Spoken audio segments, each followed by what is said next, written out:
Hello, friends. On this glorious day in drink history, we embark on episode number 10 of the Educational Drinking Show. And this episode is notable in that it's the first interview that takes place outside of San Francisco.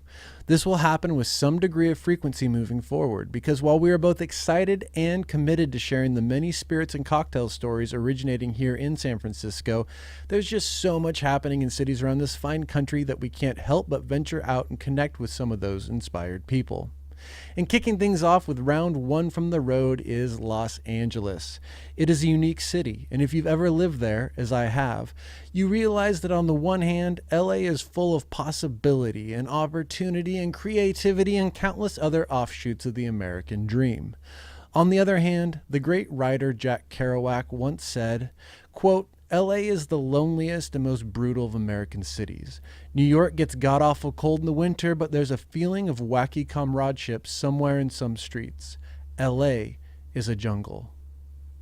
That said, facing such a grand duality of the human condition, Los Angeles is fortunate to be home to one of the most vibrant and inspired cocktail scenes in recent years, with bars helping to bridge the lonely LA divide and provide a much-needed space for people to connect with one another while enjoying a respectable cocktail.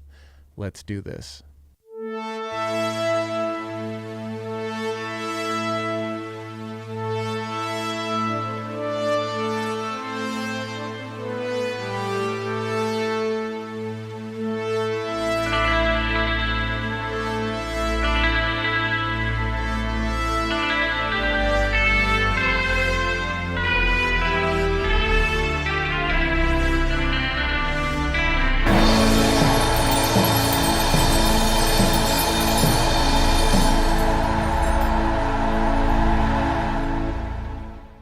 This episode of the Educational Drinking Show is sponsored by Junipero Gin, which is the original American craft gin going back to 1996 and the pioneering work of Fritz Maytag, which also makes it the gin of San Francisco.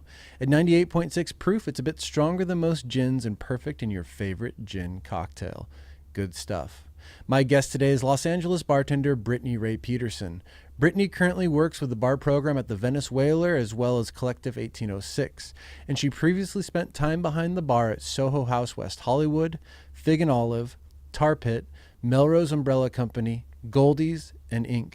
She is perhaps best known for being crowned Miss Speedrack USA 2015, and on a similar note, I have fond memories of Brittini winning the 2013 Luxardo Cocktail Cup, which I had the pleasure of producing with Mutineer Magazine. While Brittini's resume is already impressive, this host has no doubt she's only scratched the surface of her bartending potential, and I'm pleased to be able to share our conversation with you now. No, I'm originally from Idaho, but I started bartending in New York City when I was the day I turned 21, basically. Idaho? Yeah. How long were you in Idaho? Pretty much my whole life. I was there from 5 to 18, so 13 years. What's something folks don't know about Idaho? That it grows more than just potatoes. Like what? Smaller potatoes. Smaller potatoes? No, it actually is Idaho is the home to the first ski resort in the United States and was the inventor of the chairlift for ski mountains. You just made Idaho very proud. Yeah, Idaho's pretty cool. And what brought you out to New York? So I went to New York for acting. I left the University of San Diego to go to NYU to study at Stella Adler Academy.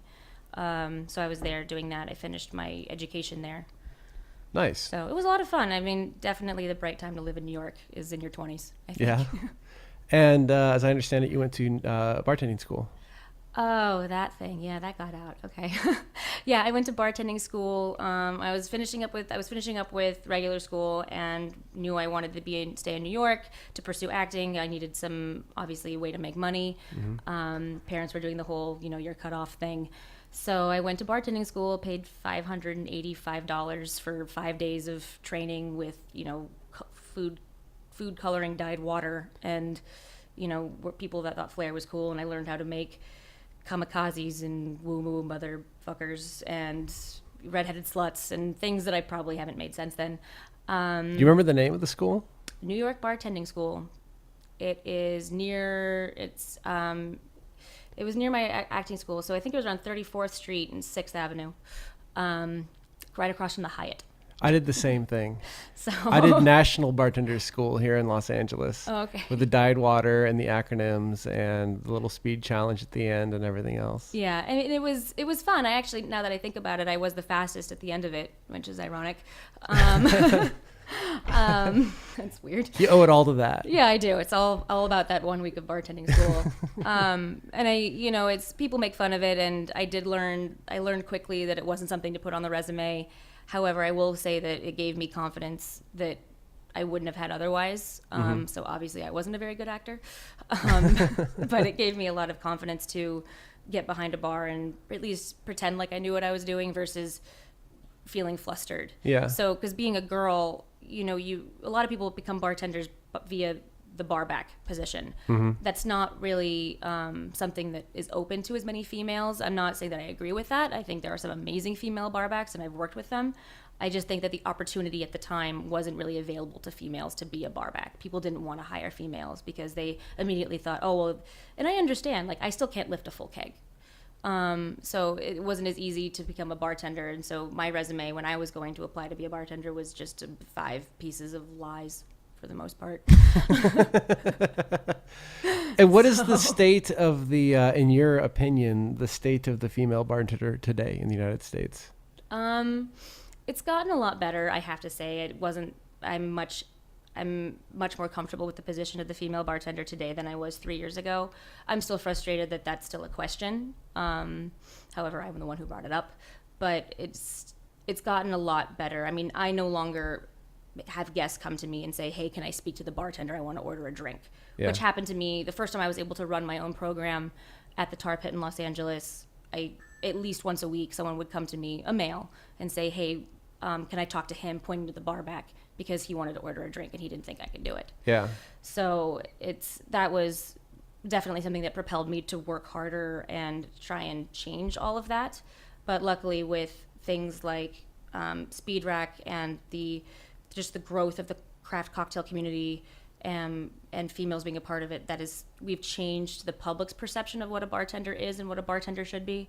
So I'm not saying that there isn't still discrimination. I might even go as far to say that it might even be on the managerial and ownership levels now than it is just the bartenders. It exists, but it is better. But there will always be a fight.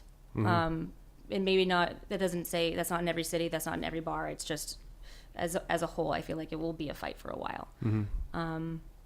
But we're working on it. And the females in the industry now are absolutely amazing, and they're the ones that are pioneering it. So we're looking good. That's good to hear. So, and I mean, and I'm very happy to be a part of it. And there's a lot of, when you think of some of the best bartenders in America, a lot of them are female. And you've got Julie Reiner and Audrey Saunders and Ivy Mix, who won Bartender of the Year at Tales last year and stuff like that. Like, we're here. It's just we have to keep reminding people, and that's the problem. When you win a competition like Speed Rack, do you feel like you have a place of leadership or representing the female bartender community in a way that's different than, say, a male bartender? I didn't originally think that was going to be the case. However, the reaction of winning Speed Rack and the people and companies that have reached out to me to discuss it, I realized that it is that because it is an all-female based competition, which is amazing. So I was called to talk about it, and it is something that I have taken I'm very proud of it, and I will gladly do it. It just wasn't something that I was expecting, because I went to an all-girls boarding school. So I have pretty much my whole close to adult life have always fought for female rights, but to the point where I've never considered myself, in a world. I don't think of myself as a woman. I think of myself as Brittini, and I think of myself as I'm going to do what I want to do. And I'd never thought that being a female was going to be an issue or going to be, a problem or something that actually made my career even better. Winning Speed Rack has done a lot, and I'm definitely proud to be a part of it, and I will gladly, speak the, what's the word am I looking for? I will definitely speak for females on bartending and try and improve our status in the community, or in the industry as a whole in terms of the consumer perception. But I've never I still to this day, I don't think of it as male and female. I think of it, especially in the bartending world, I think of us as bartenders. Cool. Because I think that's the best way to do it. Awesome. So. I'm just going to scoot this a little Yeah. bit closer. Perfect. Go for it. And then going back to something you had said earlier, the Tar Pit Bar. That was a cool room. Oh, it was absolutely stunning. We did some photo shoots in there for Mutineer with a football player, Sean Phillips, and also the most interesting man in the world. We did a big photo shoot in there with him, and it was just an absolutely stunning space. Well, may it rest in peace. It was absolutely beautiful. I still miss it to this day. How long were you there? I was there for about a year. Mm-hmm. So, and then I moved on to work with Michael Voltaggio at Inc. And unfortunately, the Tar Pit had to close its doors. So, it's now a barbecue joint. And how did you end up coming from New York to LA? I came here for a few reasons, mostly personal. Obviously, I was still trying to pursue acting, but my family's out here now. My sister lives in Orange County. My mom and my father had moved to Palm Springs, and I needed to honestly go to. I needed to be close to the University of Southern California Cancer Center on a daily basis. So I came down here and kind of tried to make the best of it. And I was like, well, I'll pursue acting in LA, even though I was more of a theater person. And obviously ran into that thing of, I still need to make money, even though I live near my family. So I got my first job opening up Soho House, West Hollywood, which was great because I was very familiar with the one in New York. So I kind of knew what I was getting myself into. And that is kind of what pioneered bartending for me, going from just a job and making it into a career. Mm-hmm. And what year did you come out here? 2009. Okay. The end of 2009. Yeah. 2010, it was back and forth for a while. Okay. And you've worked at quite a few different places over the years. Yes. It was in Los Angeles, Soho to Fig and Olive, which was a shorter stint. Longer was the Tar Pit, followed by Ink, and then opened up Goldie's. Mm-hmm. So that's not too many. No, not in a bad way at all. Some bartenders are shorter. I mean, there's definitely some people in LA that I admire that have been behind the same stick for over 3 years, and that to me is an achievement. Yeah. How has the scene here changed in the last, 7 years? It's grown tremendously.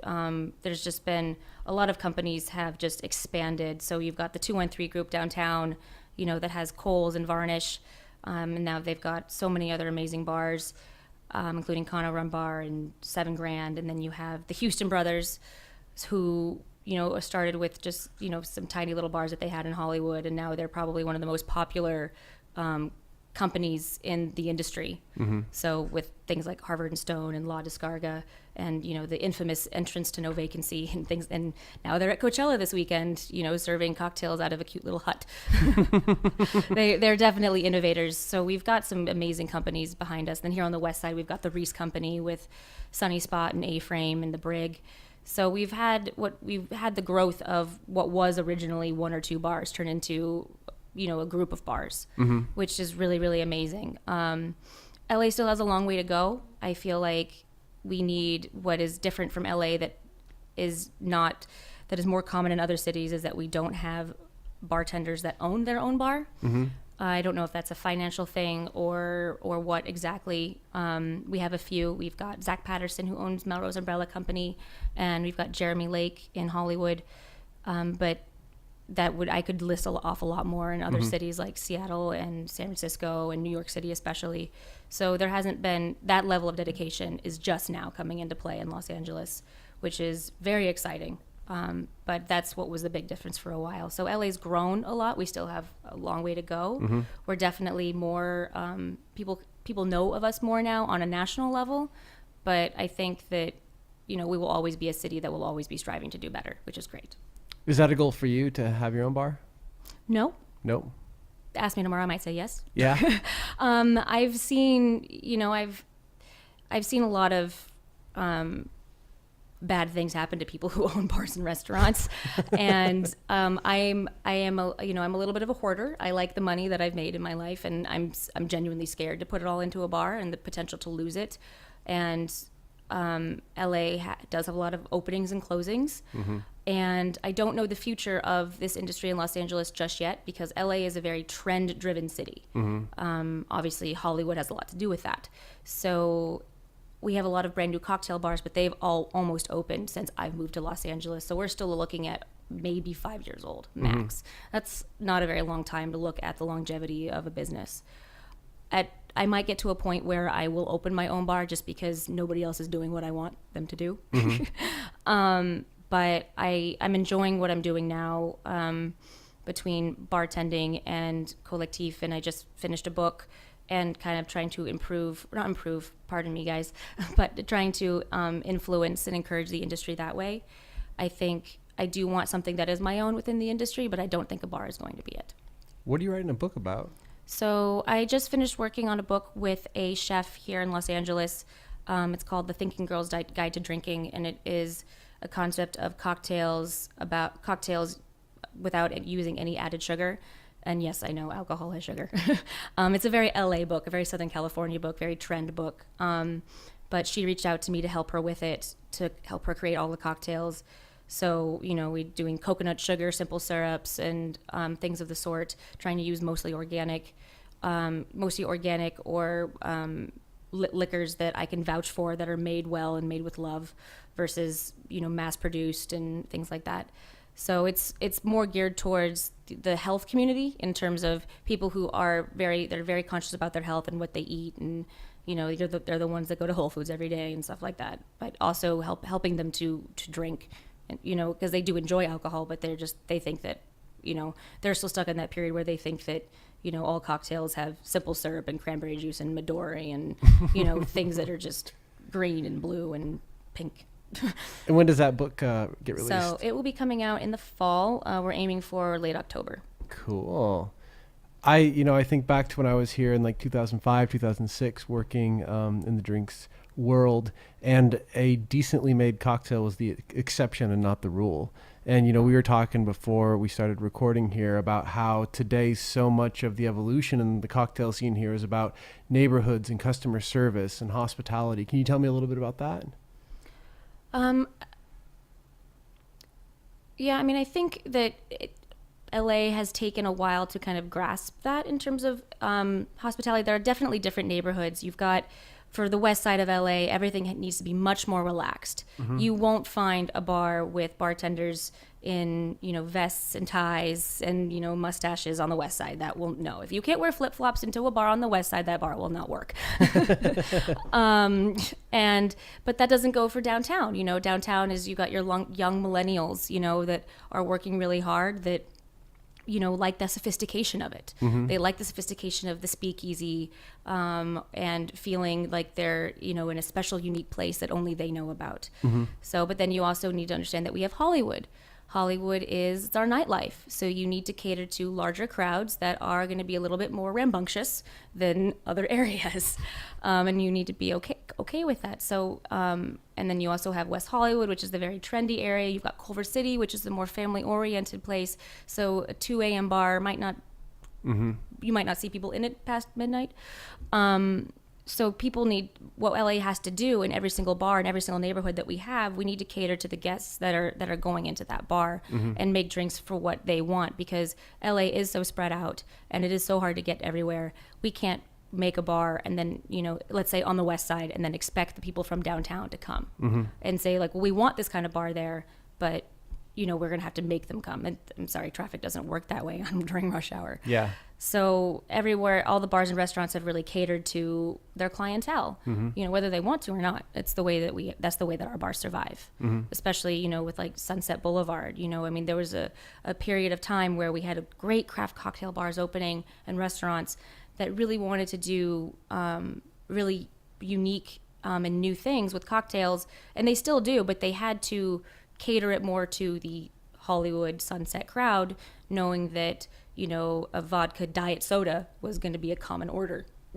And they might not understand infused chartreuse or something along those lines. Yeah. And it sounds like you have had an interesting experience working with the Whaler in terms of working with the neighborhood. Yeah, it's a very different experience. Most of my career in this industry has been with craft-oriented cocktail bars. The Whaler is not one of them. We do more volume than I have ever seen a bar or restaurant do in my entire life, and we are tiny, which is awesome. But that is the epitome of skinny margaritas and, anything. People will ask me, do you have any alcohol without calories? Well, it's called water. So that's very unique. And what we're trying to do is introduce these consumers to better drinks without using like butterscotch liqueur and things like that, and have them come back and reorder them. And I'm actually pleasantly surprised because they're taking it pretty well. Yeah. as a neighborhood, they're taking it much better than I thought. We get our number 2 selling drink right now, right below a shot of Jameson, is a Moscow Mule.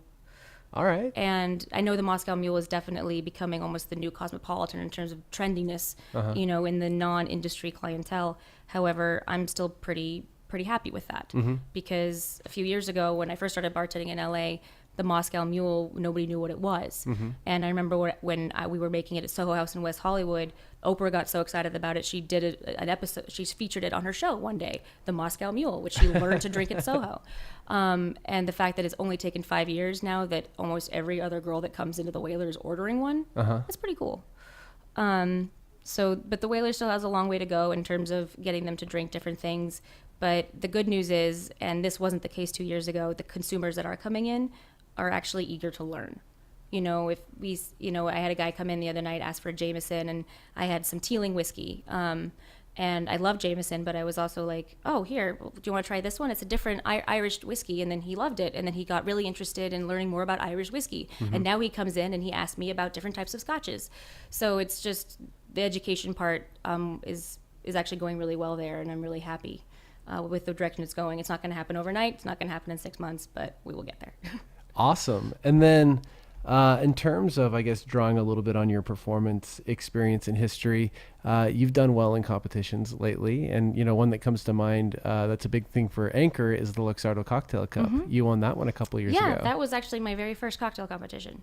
That was a fun one. That was a lot of fun. I think I liked it a lot because in the beginning I got to kind of do everything by myself and I didn't feel nervous or scared.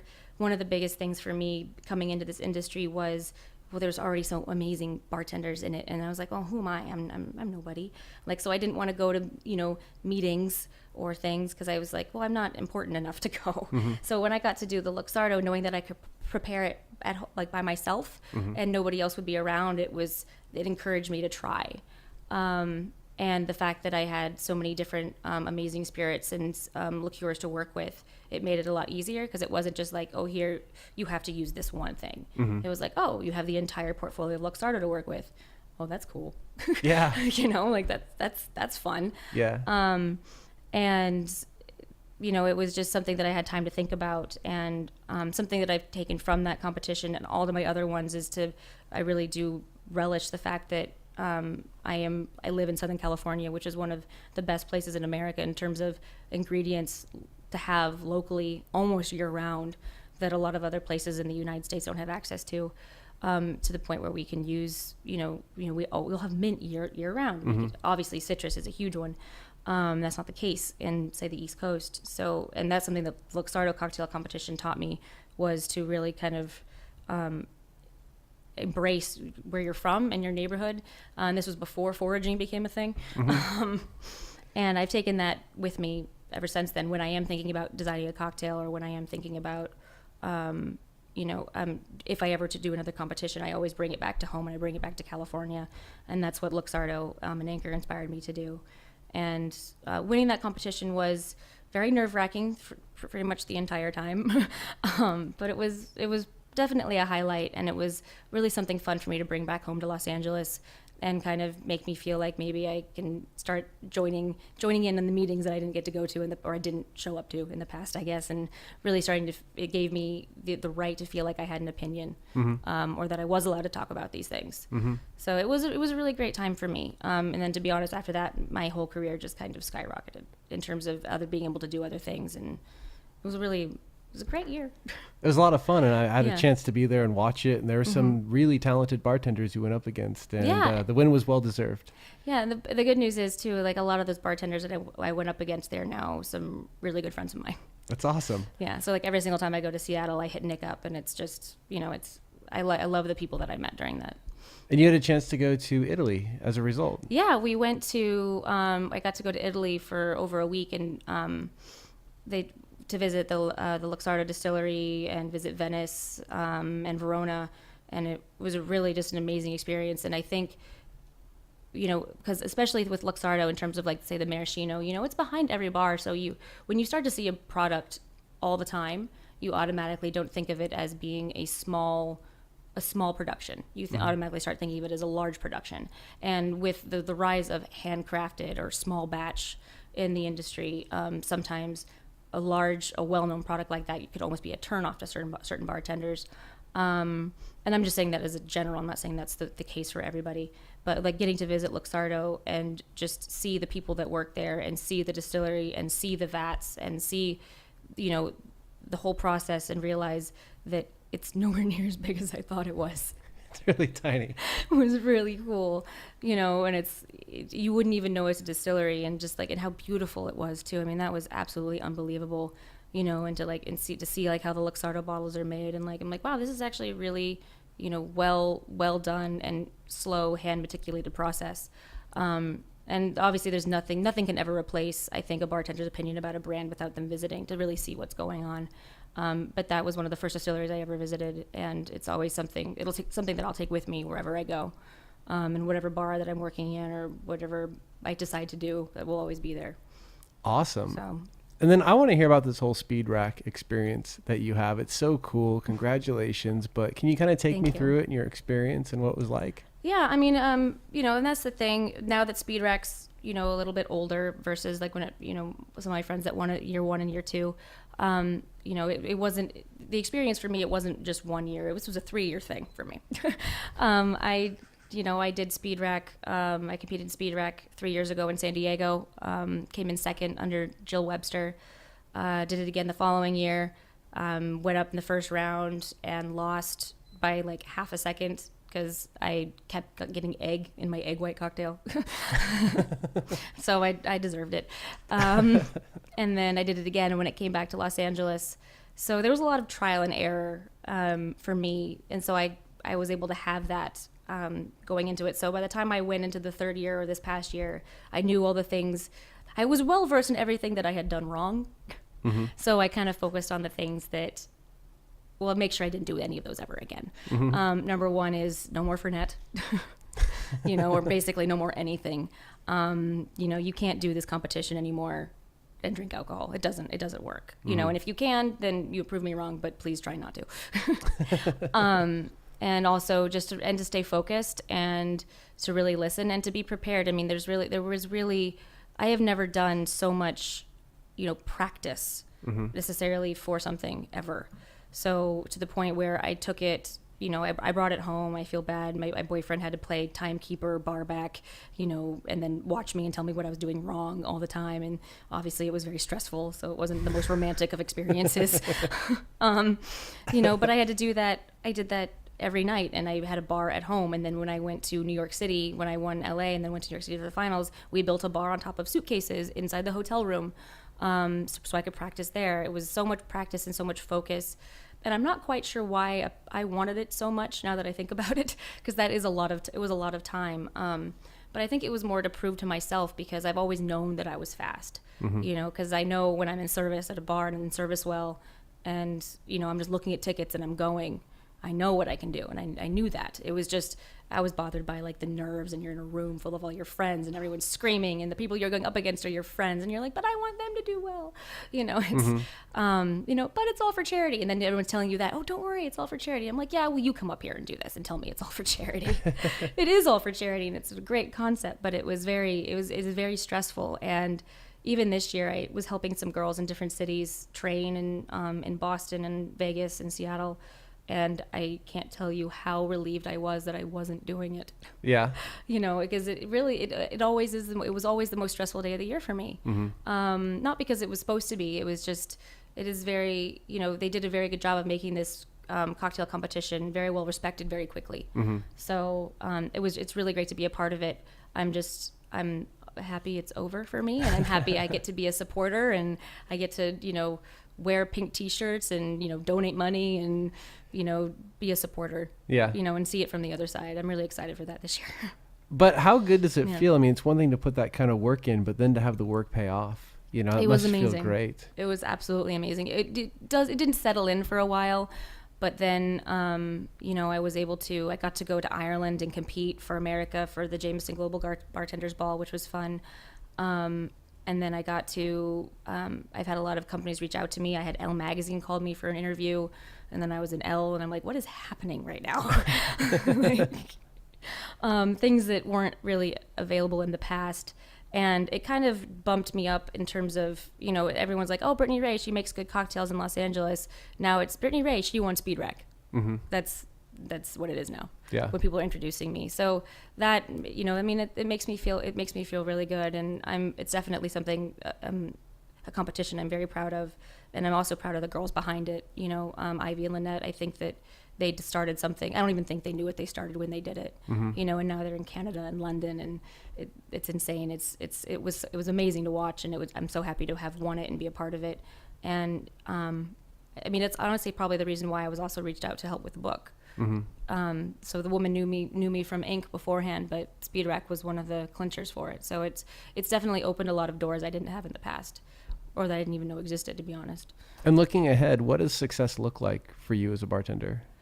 Balance and happiness. Yeah? Yeah. Balance is the hardest one. Obviously bartenders, we have our lifestyle starts and ends at a different time of day than most people, but we all want to do everything that everybody else does as well. Like, we want to get up in the morning, but if you went to bed at 4, not quite the easiest thing to do. Mm-hmm. I think balance is key. And that's one of the things I'm really focusing on right now is balance. Making sure to stay happy, because obviously this industry has a lot of challenges in terms of you're dealing with other people in terms of their mood and how they're doing. Mm-hmm. There's a lot of things that you can't control unless you do own your own bar. And if you do own your own bar, you are, you're married to it. Mm-hmm. So there's that. But for me, success would definitely just be being able to contribute to this industry as much as I can, in a positive manner. And one of my favorite quotes that a teammate said to me the other day, and I apologize, I can't reference who said it in terms of the author of it, but success is not measured by the amount of followers you have, but by the amount of masters you create. Mm-hmm. And I was like, that is completely true. And I thought back to my history at Tar Pit and at Goldie's, and hopefully what will happen at the Whaler. My best moments were when I think about the people that have come out of that bar that I trained underneath me and what they're doing today. That is what makes me incredibly happy. So if I do that in the future, whether it be via education or if it's via future books, or if you're ever allowed to pour alcohol on television before 10 p.m., have it be via television, that is what success is for me, is being able to help others. I will do things for me to make me happy. Like, I will write another cocktail book that is just mine. My mom really wants me to write a dessert one and things like that. But I think that's where my happiness is. I don't think it's going to be in a bar. Mm-hmm. I think it's going to be more on a more overall educational level, and hopefully nationally. Yeah. And you may have just answered this, but what inspires you about the work that you're doing right now, today, with the platforms that you have? The change, it's seeing change. Mm-hmm. I think because, we're so blessed in this industry right now that we're in this, we're in the golden age, I guess. But, I feel like maybe this is how like Dale DeGraw felt like when he, was at the Rainbow Room, and all of a sudden people were coming to him to make good drinks, and people were asking him how he did it and how his creation of these drinks then trickled down throughout New York City, how amazing that was to see. And for me to be in Los Angeles and 5 years ago, telling people what an East Side was or what a Moscow Mule was, and now I don't have to tell people, and now we're getting even more into education with consumers about, the spirits and what's in the bottle, and then to see the spirits industry grow as well, between how many spirits were available 10 years ago and then now how many distilleries are open, especially in the United States today. Mm-hmm.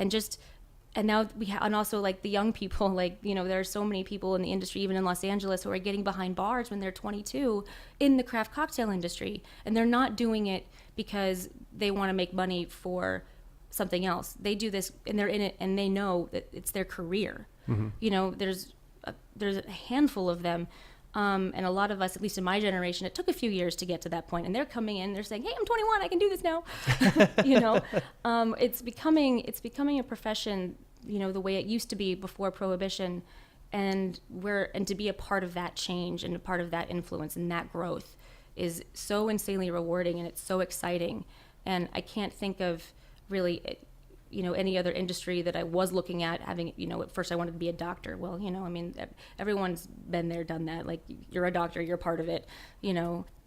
But being a part of this growth as an industry is amazing. And that's what fuels me every day, is like, what can we do to be better? What can we do to succeed? And what can we do to make sure that this isn't just a trend? Cheers to that. So, I'll play that game right there. Cheers. With the fancy mugs. The anchor mugs, I like it. Yeah, right. What are you drinking these days? What categories have your attention? Well, for me personally, what will always be true to my heart is single malt Scotch. That is the love of my life. But the categories that have my attention, obviously it's hard to not say what's coming from south of the border here, just because I do live in LA, and I know that we are blessed to be the test market for a lot of brands. And getting to watch my friends even on Facebook and everybody going to different distilleries in Mexico and in Oaxaca and seeing their pictures. It's really cool. I haven't been personally, but it's like, I feel like I've been because all my friends have been and I see all their pictures. You haven't been anywhere down there? No. Me neither. Like I want to go because it's so exciting, and I'm a huge fan of, you know, distilleries and places that have, you know, stories and history with families and things like that. And I know that's a large part of what comes out of Oaxaca, especially in terms of mezcal, you know, and the love that goes into it. That's really exciting. So that's the category that has my attention. I know it's hard to be specific about it because in LA we're already there. We all love tequila. We all probably love mezcal even more now. I'm hoping that will seep around the rest of the country soon. So as long as there's no agave depletion problems, which also might be an issue at some point soon. But that's the one that definitely has my attention. And also I'm excited to see where cognac comes into play in the next few years. Yeah. So I think I was really happy last year. You know, I woke up one morning and I checked my, you know, all the emails I get from the different liquor companies, and one of the news ones, and it was like, you know, American whiskey superseded vodka in sales, you know, in 2015. And I was like, what? What just happened? Oh, that was so cool. So we're there in terms of American whiskey, you know, and the decline of the flavored vodkas is awesome. But now it's like, okay, so we're here. We're going to go somewhere else soon because that's how trends work. Yeah. It'll still be the thing for a long time, but I'm excited to kind of see where cognac comes back into play, just because it does have amazing stories, and it does kind of fall into that category of brown and aged, and definitely very unique. So, and I might be able to say the same thing about rum, but I think it's going to go cognac, knock on wood. Cognac's such a weird category, though, because for a long time, it has been one of those mainstream kind of high-end spirits, but I don't know, like, what's that look like? Is it a sipping spirit? Is it a cocktail spirit? Like, how does it establish a new identity, I guess, find new life? Yeah, I think it would need to start with, you know, it needs to start with being a high-end premium, not too expensive, but sipping spirit, for people to recognize its quality again, kind of really be interested enough to learn about what it is, what cognac is, why are they tasting the flavors that they're tasting. And once they get to that point, and then there's a demand for that, then it will start to be a common ingredient on cocktail lists. Yep. Because that's how, for example, like you'll see Japanese whiskey on cocktail lists now because it is now in demand. Yeah. So, but Japanese whiskey started as a sipping spirit, not as a cocktail spirit.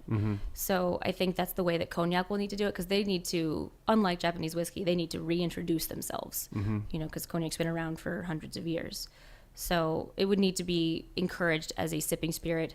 But luckily, they've already had bourbon and rye come in and kind of knock down the wall of people not drinking brown spirits neat. But now they do, or they drink them on the rocks, or even with a splash of soda.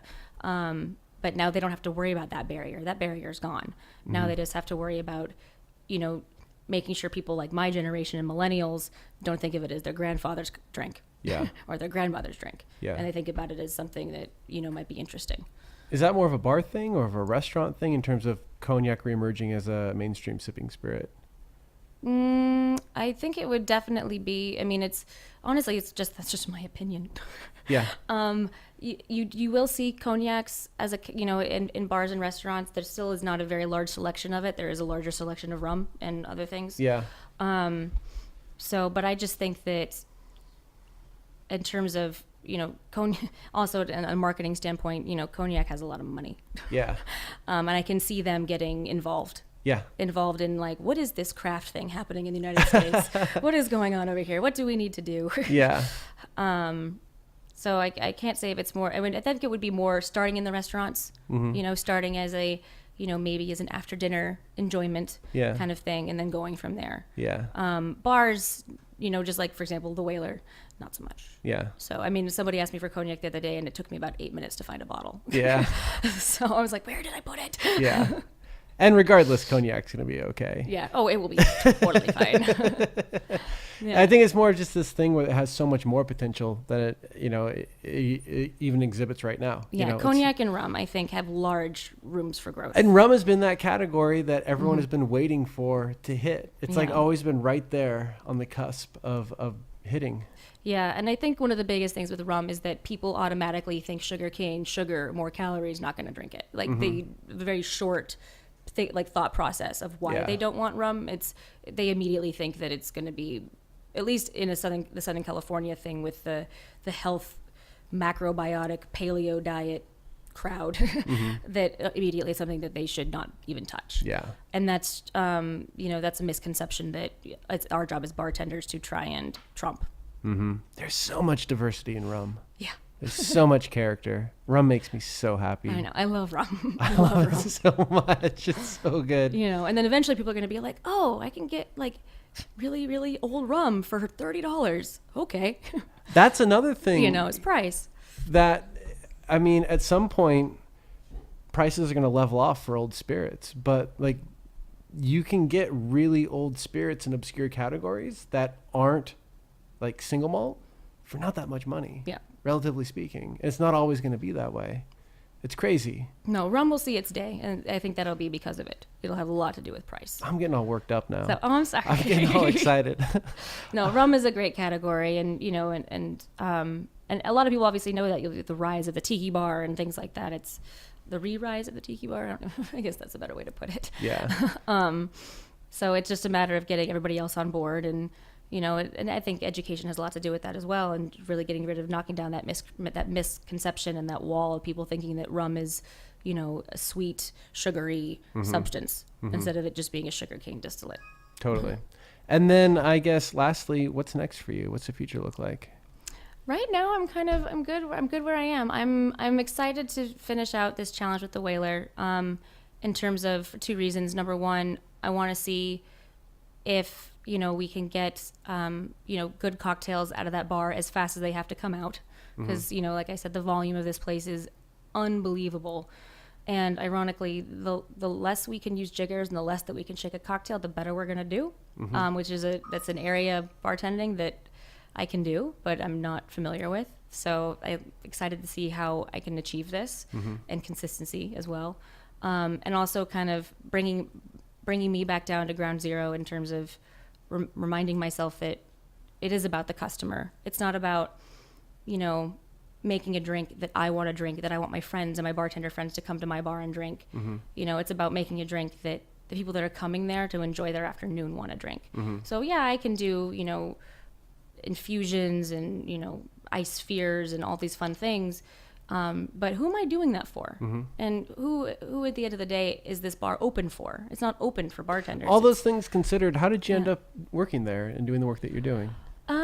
Well, they were looking for a bar manager for a while, and I wasn't necessarily looking for a bar job. I was just, I love bartending, and I did miss being behind the stick for a little bit.